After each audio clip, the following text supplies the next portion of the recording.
Salut à tous, c'est encore moi, Patrick Duval. Je vous rappelle que sur ma chaîne, je parle de tout ce qu'on peut faire soi-même. Abonnez-vous si vous aimez bricoler, il y aura plein de choses intéressantes. Et maintenant, passons directement au sujet de cette vidéo. Pour certains travaux, les outils de jardin ou de dacha standard ne sont pas tout à fait adaptés, vous devez dépenser beaucoup d'efforts. Mais le résultat n'est pas tout à fait satisfaisant.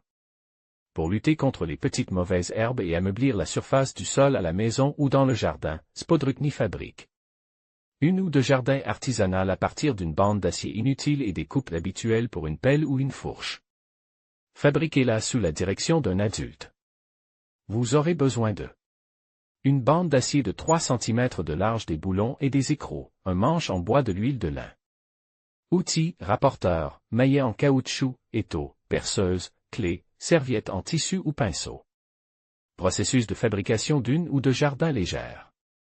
Coupez un morceau de bande d'acier d'une largeur de 3 cm et d'une longueur d'environ 60 cm, le placez dans un étau, en l'ayant préalablement. Place à un angle de 30 degrés par rapport à la surface de travail des mâchoires à l'aide d'un rapporteur, et le serrez dans cette position. À l'aide d'un maillet en caoutchouc, pliez la bande de métal à un angle de 90 degrés. Répétez l'opération à l'autre extrémité de la section. Les deux courbes sont arrondies, car les angles vifs n'assureront pas la rigidité et la solidité nécessaires à l'organe de travail de la ou de jardin. En conséquence, la partie centrale est courbée de 30 degrés par rapport aux parties latérales.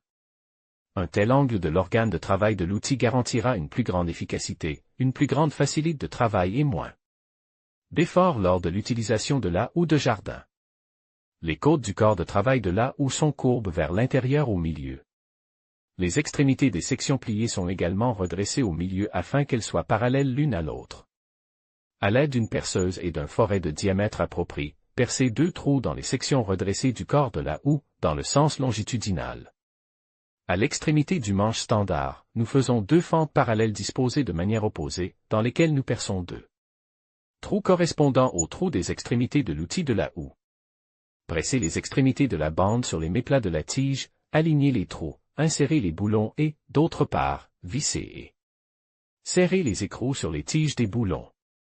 Il ne sera pas superflu de lubrifier les surfaces de contact des pièces à serrer avec une colle appropriée pour une meilleure fixation et une fixation plus solide. Pour protéger le bois du manche de l'humidité, faciliter le travail et améliorer l'esthétique de l'outil fini, imprégnez la couche supérieure de la partie en bois d'huile de lin ou d'un substitut approprié.